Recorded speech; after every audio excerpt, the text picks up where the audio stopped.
Hi hello welcome to online technology tutorials in Telugu. Azure ట్యుటోరియల్లో భాగంగా ఈరోజు మనం యాప్ సర్వీస్ ఉపయోగించి వెబ్ ఏపీఐని ఎట్లా డిప్లాయ్ చేయాలి, దాన్ని క్లయింట్ సైడ్ ఎట్లా యాక్సెస్ చేయాలనేటువంటిది ఒక సింపుల్ ఎగ్జాంపుల్ ద్వారా చూద్దాం. ఇది వెబ్ ఏపీఐలో చాలా రకాలైనటువంటి సినారియోస్ ఉన్నాయండి. సో ఇది ఒక సింప్లిఫైడ్ ఇంట్రడక్షన్ లెవెల్ ఎగ్జాంపుల్ మాత్రమే. నెక్స్ట్ కమింగ్ ఎగ్జాంపుల్స్లో మీకు స్టెప్ బై స్టెప్ మనం సో మెనీ కాంప్లెక్స్ ఎగ్జాంపుల్స్ అనేటువంటివి ఏపీఐలో చూడటం జరుగుతుంది. అజూర్ పోర్టల్లోకి లాగిన్ అవ్వాలండి. సెర్చ్ బాక్స్లో ఏపీపీ అని టైప్ చేయండి. సో ఇక్కడ మనం యాప్ సర్వీస్ మీద క్లిక్ చేయండి. సో యాప్ సర్వీసెస్ ఇందులో క్రియేట్ కానీ క్రియేట్ యాప్ సర్వీస్ కానీ క్రియేట్. ఇక్కడ మీకు సబ్స్క్రిప్షన్ సెలెక్ట్ చేసుకోండి. మల్టిపుల్ సబ్స్క్రిప్షన్స్ ఉంటే స్పెసిఫిక్గా మీరు ఏ సబ్స్క్రిప్షన్ ఉపయోగించదలుచుకుంటే ఆ సబ్స్క్రిప్షన్ సెలెక్ట్ చేసుకోండి. రిసోర్స్ గ్రూప్, నేను కొత్త రిసోర్స్ గ్రూప్ క్రియేట్ చేస్తున్నానండి. Create new my API RG. కొంతమంది ఆర్జీ అనేది ప్రిఫిక్స్ కింద ఇస్తారు. Resource group my API RG. నా ఇక్కడ ఇన్స్టాన్స్ డీటెయిల్స్. ఈ ఇన్స్టాన్స్ డీటెయిల్స్లో వెబ్ ఏపీఐ నేమ్, ఇది ఒక యూనిక్ నేమ్ అయి ఉండాలి. My online mart API. So it is available. So myonlinemart.azurewebsites.net. ఈ URL అనేటువంటిది, ఈ డొమైన్ అనేటువంటిది మనకి అవైలబుల్ గా ఉంది. ఇక్కడ మీరు కోడ్ ని ఏ రూపంలో ప్రొవైడ్ చేస్తున్నారు? So API code as it is గా కోడ్ ద్వారానా, లేక డాకర్ కంటైనరా, లేదా ఇది ఒక స్టాటిక్ వెబ్సైట్? ఇది స్టాటిక్ వెబ్ అప్లికేషన్ కాదు. ప్రెసెంట్ మనం డాకర్ కంటైనర్ యూజ్ చేయట్లేదండి. కోడ్ యాజ్ ఇట్ ఈస్ గా డంప్ చేస్తాం. కోడ్ ని డిప్లాయ్ చేస్తాం. రన్ టైమ్ స్టాక్ ఫస్ట్ మనం .NET కోర్ 3.1 తో స్టార్ట్ చేస్తామండి. Later .NET 5, .NET 6. ఇక్కడ .NET 5 లేదు, .NET 6. So LTS support versions మాత్రమే ఇక్కడ చూపించడం జరుగుతుంది. .NET 7 ప్రివ్యూలో ఉంది. So .NET core 3.1. Windows region ఆటోమేటిక్గా పాపులేట్ అయిందండి. Windows plan central US select చేసుకున్న రీజన్కి తగ్గట్టుగా ఉండేటువంటి ఒక విండోస్ ప్లాన్. సో ఈ ప్లాన్స్ గురించి అంటే యాప్ సర్వీస్ ప్లాన్ గురించి, ప్రైసింగ్ టైర్ గురించి నేను మీకు ఇప్పుడు ఎక్స్ప్లెయిన్ చేయట్లేదు. It is about simply for deployment మాత్రమే. Review create. ఇక్కడ సమ్మరీ చూపిస్తుంది చూడండి. ఈ సమ్మరీ ఒకసారి చెక్ చేసుకోండి. Click on create. So deployment is in progress. Resources create అవుతున్నాయండి, చూడొచ్చు. Generally takes maximum 2 to 3 minutes. So deployment succeeded. Go to resources అని మనం ఎక్కడైనా క్లిక్ చేయొచ్చు, లేదా ఎక్కడైనా క్లిక్ చేయొచ్చు. Go to resource. ఇదిగోండి మై ఆన్లైన్ మార్ట్ ఏపీఐ. ఈ పర్టికులర్ స్క్రీన్లో మీరు మెయిన్గా గుర్తుపెట్టుకోవాల్సింది URL అండి. https myonlinemart.api.azurewebsites.net.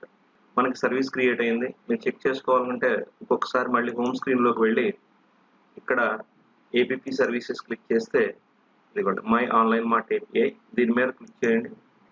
స్టేటస్ రన్నింగ్, మిగతా ఇన్ఫర్మేషన్ కూడా లోడ్ అయింది. ఇప్పుడు మనం విజువల్ స్టూడియో ఓపెన్ చేసి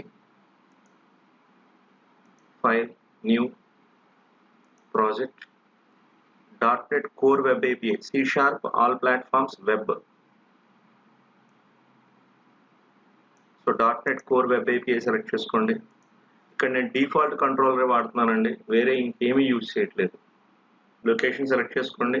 అలాగే ప్రాజెక్ట్ నేమ్ ఎంటర్ చేయండి, my online mart API. So project name కూడా నేను ఇదే ఇవ్వడం జరిగింది, ASP.NET core web API. Click on next. .NET core 3.1 long term support framework. ఎందుకంటే అక్కడ మనం ఏపీఐ యాప్ సర్వీసెస్లో 3.1 సెలెక్ట్ చేసుకున్నాం. అథెంటికేషన్ టైప్ నన్, మిగతావన్నీ కూడా యాజ్ ఇట్ ఈస్గా ఉంచేసేయండి. Click on create. సో ఇక్కడ డిఫాల్ట్ ప్రాజెక్ట్ క్రియేట్ అయిందండి. ఇందులో వెదర్ ఫోర్కాస్ట్ అనేటువంటి ఒక డిఫాల్ట్ కంట్రోలర్ క్రియేట్ అవ్వడం జరిగింది.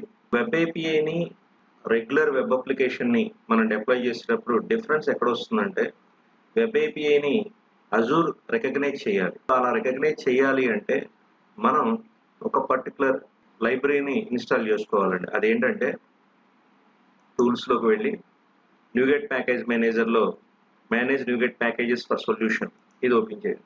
ఇక్కడ బ్రౌజ్లోకి వెళ్ళి /SWASH అని టైప్ చేయండి. ఆటోమేటిక్గా ఇక్కడ మీకు ఫస్ట్ వచ్చేది ఏదైతే ఉందో చూడండి, /buckle.ASP.NET Core ఇది సెలెక్ట్ చేసుకోండి. సెలెక్ట్ చేసుకుని ప్రాజెక్ట్ సెలెక్ట్ చేసుకోండి. Latest stable version 6.4.0 not installed. So click on install, click on okay, accept. ఇక్కడ ఫర్దర్ సెట్టింగ్స్ నేనేం చేయట్లేదండి. అలాగే I'm not entering in to the explanation about the end points గురించి కానీ ఫర్దర్ డేటాబేస్కి సంబంధించిన సెట్టింగ్స్ కానీ ఇలాంటివి ఏవి కూడా నేను ఇక్కడ చెప్పడం లేదు. సింపుల్ ఎగ్జాంపుల్ మాత్రమే. కమింగ్ ఎగ్జాంపుల్స్లో మనం అవి చూద్దాం. ఒకసారి లోకల్గా దీన్ని చెక్ చేయండి. లోకల్ హోస్ట్ 44321/weather forecast ఇది కంట్రోలర్ నేమ్ అండి. So weather forecast is executed locally సక్సెస్ఫుల్గా. మనం ఈ డిఫాల్ట్ అప్లికేషన్ని అజూర్లో పబ్లిష్ చేయడానికి build publish my online mart API అనేది సెలెక్ట్ చేసుకోండి. Add a publish profile, target Azure, next Azure app service, next. మీరు సైన్ ఇన్ అయి ఉండకపోతే కనుక సైన్ ఇన్ ఆప్షన్ వస్తుందండి. సైన్ ఇన్ ఆప్షన్ ద్వారా మీరు మీ అజూర్ ఐడితో లాగిన్ అవ్వండి. సో ఇచ్చినటువంటి ఐడి డీటెయిల్స్ని బట్టి ఆటోమేటిక్గా మీకు సబ్స్క్రిప్షన్స్ అనేటువంటివి ఇక్కడ సబ్స్క్రిప్షన్ డీటెయిల్స్ అనేవి మీకు ఇక్కడ పాపులేట్ అవుతాయి. మీరు ఇక్కడ ఏషియల్గా అబ్జర్వ్ చేయాల్సింది ఏంటంటే left side target, specific target, app service, API management అనేటువంటిది ఈ లెఫ్ట్ సైడ్ ఆప్షన్ మీకు కొత్తగా వస్తుందండి. నార్మల్గా వెబ్ అప్లికేషన్ డిప్లాయ్ చేసినప్పుడు మీకు ఇది రాదు. యాప్ సర్వీస్ ఇన్స్టాన్సెస్లో మై ఏపీఐ ఆర్జీలో my online mart API select చేసుకోండి. Click on next button. Present మనం ఏపీఐ మేనేజ్మెంట్కి సంబంధించినటువంటి ఆప్షన్స్ ఏమి కూడా ఇక్కడ మనం ఇంప్లిమెంట్ చేయట్లేదండి. So skip this step, finish. ఇక్కడ పబ్లిష్ ప్రాసెస్ అనేటువంటిది స్టార్ట్ అయింది. సో రెడీ టు పబ్లిష్లో ఉందండి. Click on publish button. ఇక్కడ మీరు అబ్జర్వ్ చేస్తే my online mart API.dll, so compiled and compressed file. So publishing to Azure app service. So web app was published successfully. So restarting the web app. మన యొక్క URL browser ద్వారా request చేయబడుతుందండి. API URL ఏంటండి? My online mart API.AzureWebsites.net. ఇది ఎక్కడ ఉంటుంది? ఇంకొకసారి మీకు చూపిస్తున్నాను చూడండి. హోమ్లో యాప్ సర్వీసెస్లో మనం క్రియేట్ చేసినటువంటి my online mart API app సర్వీస్లో. సో దీన్ని కాపీ చేసుకుని కూడా మీరు బ్రౌజర్లో ఓపెన్ చేయవచ్చు. సో ఇక్కడ మనకి డిఫాల్ట్ అవుట్పుట్ రాలేదు. సో దానికి సంబంధించిన సెట్టింగ్స్ అనేటువంటివి మనం నెక్స్ట్ ఎగ్జాంపుల్లో చూద్దాం. ఇప్పుడు ఒకసారి కోడ్ విండో ఓపెన్ చేసి వెదర్ ఫోర్కాస్ట్ కంట్రోలర్ అండి, ఇది కంట్రోలర్స్లో డిఫాల్ట్ కంట్రోలర్. ఇక్కడ చూడండి రూట్ స్క్వేర్ బ్రాకెట్స్లో కంట్రోలర్ అని ఉంది. అంటే మన కంట్రోలర్ నేమ్ అనేటువంటిది ఇస్తే చాలు. So controller name weather forecast, ఈ యూఆర్ఎల్ దగ్గర /కంట్రోలర్ నేమ్. ఈ బేసిక్ లెవెల్ నుంచి స్టార్ట్ చేసుకుంటే మనం వెబ్ ఏపీఐ డిప్లాయ్మెంట్లో డిఫరెంట్ సినారియోస్ ఉన్నాయండి. చాలా సింపుల్, ఇది ఒక simplified, very simplified procedure. But మనం వెబ్ ఏపీఐకి డేటాబేస్ లాజిక్ యాడ్ చేసుకుని దాన్ని డిప్లాయ్ చేయడం ఎట్లా అనేటువంటిది చూడాలి. అట్లాగే మన యొక్క ఎంటైర్ అప్లికేషన్ని ఫ్రంట్ ఎండ్ యూఐ కింద అంటే యాంగులర్ కానీ రియాక్ట్ కానీ యూజ్ చేయడం, లేదా ASP.NET web application front end కింద యూజ్ చేయడం, నెక్స్ట్ బ్యాక్ ఎండ్ వెబ్ ఏపీఐని యూజ్ చేయడం విత్ డేటాబేస్తో. అట్లాగే అవన్నీ కూడా 3 డిఫరెంట్ సర్వీసెస్గా ఆన్ 3 డిఫరెంట్ నోడ్స్ మీద లేదా మెషిన్స్ మీద రన్ అయ్యేటట్టుగా చూడటం.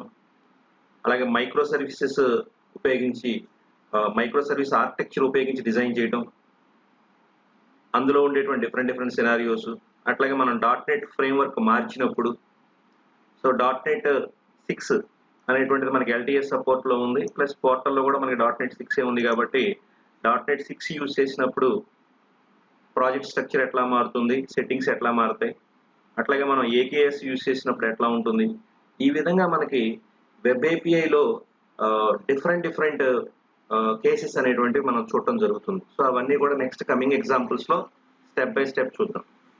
సో వన్స్ మీకు ల్యాబ్ కంప్లీట్ అయిన తర్వాత రిసోర్స్ గ్రూప్ ఉపయోగించి రిసోర్స్ అన్నిటిని కూడా కంప్లీట్గా డిలీట్ చేసుకోండి. ఓకే, సో ఈ వీడియో మీకు నచ్చిందని ఆశిస్తున్నాను. Please like this video and share this video and subscribe my channel OTT IT. Thank you all of you.